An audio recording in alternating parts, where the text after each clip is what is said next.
All right, you good? Ready? Ready? Okay. Welcome back to Aging, Healthcare, and Everything in Between. I'm Stephanie, and most of you already know that I spend the majority of my time helping families navigate Medicare, long-term care, and really helping them protect their assets and lifestyle throughout retirement. But the one thing that I see over and over and over again is that people don't want to think about long-term care. They don't want to think about it. They don't want to talk about it. They think it will never happen to them until there's a fall or a hospital stay or something catastrophic happens. And then I get the call. My parent is in the hospital. They're saying that we're going to need long-term nursing home care, and I have no idea what to do. How do we navigate this? What's it going to cost? I can't take them home. I can't help someone, my family member at home. What do I do? So let's look at this situation, how it can be different when we plan ahead versus doing it right there. Sorry, I will fix that. Ryan will fix that for us. All good. Okay. So go back just a little bit. Okay. And at that point, decisions are really difficult. They're being made in the hospital hallways. You're frantically trying to call people in between your doctor and nurse visits. And I don't want this to happen to you. So let's look at how that situation can be different when we plan ahead versus when we don't. And what can we actually do now to avoid all the chaos and the stress later? So today I'm joined by Lindsay from LT Care Nav. And don't worry, we're not going to focus on any products or policies or any of the boring insurance parts of it. We're going to talk today about real life planning, what families lose when they wait, and how they can protect their choices before a crisis situation actually happens. So, Lindsay, thank you for being here. Thank you so much for having me. So, now you have quite a bit of experience in this area. So, first, give me a little bit of background. How did this become your mission? So I have been in the senior care space since I've been 18 years old. Yeah, I started off as a nursing assistant right out of high school. It has always been a passion of mine, taking care of older adults. And I've been able to see every aspect of that kind of care industry. And as I've gotten older, I became a family caregiver to my grandma, which is where I really got an understanding of the financial impact and the impact that caregiving has on a family. And now I'm starting to take care of my own parents. And I think having a personal view and a professional has really shaped a lot of my views and how my goals in helping families. Mm. So, when families are coming to you, what normally triggers that conversation? Like how do they get to you? How does this start? So we are focusing on actually helping families have a plan. And most families are coming to us in a crisis. My mom's already had a fall. We're looking at assisted living. And we do have really good ways of helping at that point, but there are not quite as many options as there are when you come earlier. And so, one of our big missions at LT Care Nav is really to drive the conversations to where there are more decisions, where you have more options, where you can really think through it in a moment of calm and make a good decision with your family, with your potential care partners of what that looks like. But most people right now, I think it's just as you know, the nature of the beast right now, people wait until there's a crisis and they have no choice. Yes. And when that happens, like when they're in that situation, what do you think the misconceptions are? When they're stuck in that right then. I think most families, when they get to me, they've already just learned that there's no Medicare. So I get them when they're like they've already had that. Right. Yes. So that I think is where the misconception really lies. And I can't stress this enough. And as you know, and as you talk about a lot, Medicare and health insurance does not cover long-term care. And that is where that big light bulb happens. And I think when it is in crisis, your options are kind of slim of the tools that are available that don't rely on self-pay. Yeah. So what happens in that situation? So my Medicare's not paying. I don't qualify for Medicaid. I don't have any kind of plan. Like I know you've seen this hundreds of times. Can you give us some examples? What happens? What does that look like? So I'm going to actually give you two personal examples that I've seen in the really recent past. So I was assisting someone whose mother was diagnosed with Alzheimer's. It was rather quickly progressing, but she's had a couple years, and we really talked to the family of this most likely will require memory care. This is what memory care will cost. And the adult children took it to their father and said, Dad, we really need to do this. And he did the I will take care of it. I'm going to do this. Don't worry. Um, and just recently, the family reached back out and said, it's time. She's not staying in the home at night. The dad was doing his best to take care of him. The adult daughters were alternating. She couldn't be at home alone at night. She would sneak out, and they're exhausted. And mom is getting combative, and it's dangerous. It's a dangerous situation. And so I said, just remember, you talk to your dad and go back and see what plan he put in place. Well, dad decided he wasn't going to do anything because he was keeping her at home and it was going to be fine and he was going to take care of her. And my friend called me and the family and saying, what do we do now? And they saw what they were looking at paying for monthly for their spend down because they have more money than Medicaid. So they have to now spend down to get on Medicaid for her care. And well, yes, you get to keep your home, but if your income is low enough, then you can't support being there in some cases.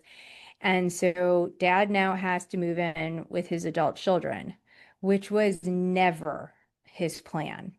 But that is what kind of has to happen. And that is what happens without a plan. Those are what you're looking at. So that's why I really encourage everyone. Caregiving is hard at home. You might get there and you can have a plan and not use it. Like that's the beautiful thing about a plan. You can create this and then never need it and be like, that was nice to have. Yes. Having a long-term care plan does not mean the worst is going to happen. It doesn't mean you're going to a nursing home. It doesn't mean that, you have to spend everything or whatever it is. It's just a plan in case, right? Yes. And that's really common. People think, I'm going to take care of my spouse at home forever. Of course you are. Of course. Yes, that is the plan. But at some point, it may not be possible. And so how do you keep them at home if that's what you want to do? Or where do you want them to go that's close to you that you can still visit? All of those things. You have to talk about it ahead of time. Yeah, I mean, and things even happen like the number of caregivers who outlive their care recipient, especially in a spouse situation, is rather high. So I think there are lots of ways to look at a plan and lots of dimensions to it. Lots of if this, then that. And maybe in the cases when you think about your planning, you're right, it's not you're going to have this happen. Have six different scenarios laid out and then if this happens, this is my plan of action. And it really sets you on a good path because those moments when that happens, it's no longer a crisis. It's okay, we know what to do. We planned for this. Yes. Yes, and it's not just a financial plan. You're not only Yep. worried about the money. I mean, it's stressful for your family who's taking care of you, your spouse, your kids, everyone. So that's important to look at beforehand too. Absolutely. And things I know people get a little squirrely about when you talk about long-term care insurance, right? It's one of those like, ooh, I don't want to talk about that, or it costs a lot of money. And there's a lot of dynamics to it that I totally understand. But my experience with my grandma was she bought a policy for herself because she was a very strong woman and she went, I'm not taking the risk of you ever helping me. Okay. It was more to her, Yes, my yes. mother and my aunt than to me because Yes. She was very happy. I actually went in there and stepped in, but I will tell you, that long-term care insurance policy saved us as the family caregivers. It allowed us to sleep at night because that's when we utilized the assistance. It was such a gift to us, even more to her. And I think those are some of the ways of looking at what these policies or these tools are, is it might just be a gift to your family and kind of save that burden for them. Yes, I think you're absolutely right. Yeah. And you have another example of um Oh, yes. So this one's really sad. So this actually was my aunt's parents. So the his wife had gotten sick and needed long-term care. And her father seemed like he had a lot of life left in him, right? And he's still alive today and is now getting ready. Thank God they did this because now he's ready and going into assisted living and he's much more comfortable because of what happened. It was just really sad for them. They would have had to spend down to Medicaid. They would have gotten down to that point, but they got divorced. oh, And by getting divorced and her not getting much, she was able to get onto Medicaid, whereas he was able to preserve their assets. yeah. And it worked out well for the long run for him. I mean, it really did. But she ended up having maybe a year or so after this happened, and she was sad every day because Yeah. she, After yeah, you've been married that long and then you have to get divorced just for this. yeah. It was very sad. But it was proactive. But if they would have thought ahead, right, it's another thing. If they would have been thought ahead, they could have avoided that as well. But when you haven't planned ahead, what I would recommend if you get to these points is find somebody who's very creative with asset protection and can really help guide you to what it looks like because there might be options. They're not going to be the best options when it's a crisis, but there are still some options that might make it more of a soft landing for you. So even if you say, I'm healthy, I'm not going to do this till later, you never know when something's gonna happen. And if you don't plan, you're going to be in a stressful situation, not only you, but your family. Yeah. So if someone says, okay, yeah, I agree. If I'm going to plan to live to 95, I might need some help toward the end. I need to put a plan in place. What does that mean? What's step one? Where do you even start? This is where I would say one, come up with the plan. And that's where we can really help at LT Care Nav is we can help you come up with the plan, but really understand the people in place that you need to understand to execute the plan. Because not every plan is going to be unique to the person. What are your goals? Do you want to leave an inheritance? Do you have a spouse who's going to outlive you? So it really is like take your data, get a plan and understanding, but figure out who's going to help you make some of these wiser decisions and make sure their experts are covering what your end goals are. And you want to talk about those goals, right? Like who's going to make the decisions if I can't, right? Who do you want to make those decisions? I would think that's a big one. Or how do you want that to look? Do you want to move in with your kids? Do you want people to come in? Those kind of questions as well, right? Yes, and actually lay it out and have the conversations with those family. Make sure if you're giving someone the decision making that you have told them that. And then if you have other children, have that conversation with them as well and explain why you've done that.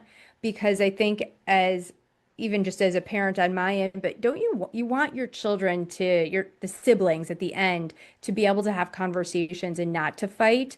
And if you lay it out for them, you are going to improve the sibling relationship of your children going forward past when you pass as well, because I know these are things we want, and you are setting up for tough situations and family dynamics without you being the one to say, this is what I'm going to do, and you're going to follow my wishes. That's a really good point. And so, but it, and it, so it's ideal if the parents are talking to the kid. They have a plan in place and they're talking to their kids. But what if it's going the other direction and we really need to talk to our parents? We don't know how. Do you have any advice about that? How to start that conversation or Baby steps and saying, I'm thinking about my future. I'm thinking what it looks like to to watch you age because I'm aging as well. I would frame it, parents will relate really well to you framing it about like, I'm here to hear what you want. And I know this is a hard conversation and I am hoping you're independent forever, but if you're not, what do you want from me? What can I do to better assist you and making sure that you get to keep your autonomy? I want you to stay in control. And so to do that, we really should talk about some of these things now and what happens if you have to go to a nursing home or if you get dementia, what kind of care do you want? And I always like say like I'm not going to a nursing home is not the answer, right? Like we have to dig deeper than that answer is, do you want to stay at home? Because that's great if you do, but let's talk about how we're going to make that happen. I think that's the perfect yes, because that's what most people say. I'm not going to a nursing home. Of Yeah. course, I'm not trying to say that you're going to a nursing home. I'm trying to say what are we going to do instead? How do we want this to Yeah. look? Yeah, I want to make sure you get everything you want at the end of your life. I want to make sure I'm making sure that happens. So let's talk about that. Okay. I think long-term care planning can be really complicated. It's not, like you said, it's not just buying that insurance plan and being done with it. There's a lot that goes into it, and there's a lot of options available. And I do think that your website does a really good job at laying that out and making it easy. Because one of the hardest parts is to know what questions to ask and where to find the help that you need. So, can you tell me a little bit more about the website and how that's laid out and what people can expect? Yeah, so one of the big things we really wanted to tackle was I'm never going to need care, right?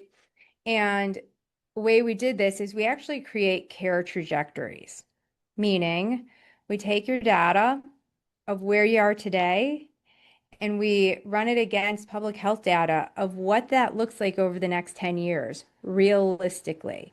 This does not say it's absolutely going to happen to you, but statistically, this is what it might look like as you progress and what kind of care you need at these steps. So you might be a best case scenario, and we let you play with that of saying, like, I'm going to be better than everyone else. And we still allow you to see what care looks like. And from there, we really start to examine what that care will cost over your lifetime. So from the time you need care until what longevity looks like with your comorbidities, how long you'll need that care, how much it's going to cost. And then if you're early enough, there are lots of ways to figure out how to pay for care that can be really thought out and really smart that you don't have to worry about it being an insurance premium that you paid and lost or something, right? So we give you examples of what that looks like, and it's a really kind of easy way to play with different scenarios to see what it does to your long-term care. And from there, we actually match you with the people who can help. So we help break it down one step at a time for you. And it's a living plan. So if something changes, you come in and the plan changes. If something changes with government data, the plan changes. So it's always being updated and it gives you the opportunity to also run different scenarios of, okay, well, what if I'm better than this? What if my wife comes in here? And we can really allow you to kind of lay things out and see it and meet with people who can really dive into it with you. I think that's a really good way of doing it too. It's not as scary. You're just playing with some options. You're not going in to talk to somebody about, okay, we're putting together this big plan. You're just checking it out. Yeah, and it's free. That's important. So it's free. Because I get it. Sometimes when you really dive into long-term care plans, which are great and I think are really needed when you really are laying out a more detailed plan. But this is like a no obligation. It's really light and fair, and at least lets you start thinking about the process. Yes. And you're not. it's not like putting their information into one of those healthcare sites and they get 20,000 calls. You're not selling their information or anything like that. So it really is, a good place to go. Yes, and that is really important to us. And as like you and I were talking earlier, like I am vetting every one of the recommendations we're making, and you'll actually be able to go to the podcast that's going to be linked with LT Care Nav and meet all of the people that I vetted, and you'll be able to see me actually have these conversations and these interviews, so you can feel comfortable with the professionals that are we're recommending. Yeah, I thought that was a great idea. That's, because you want to know who you're working with. Yeah. Well, perfect. Thank you, Lindsay, for talking to us. I think the information that you have is incredibly valuable. Are there any last words of wisdom or advice that you have for people who are thinking about long-term care planning? So I would say go to ltcarenav.com/podcasts. I'll give you the link to put below, because we're also offering for your listeners a free ebook to Oh, really explain it. It'll walk you through families of how to have these conversations. And it's a really light little ebook that really kind of gently gets you into long-term care planning. oh, that would be great. That's really important. Thank you. No problem. Yeah, and just remember long-term care planning isn't assuming something bad's going to happen. It's not planning to go to a nursing home. It's just laying out how you want it to look. So please don't wait for a crisis to happen, right? Plan ahead. And whether that means, yes, definitely start with the website, talk to your Medicare, your long-term care, your financial advisor, whatever it is about the, plan for you. And just take a small step, do something, have the conversation with your family, with your spouse, with your kids. Just start in that direction, is what I would say. So I hope you enjoyed this episode, and I look forward to our next conversation. That's it.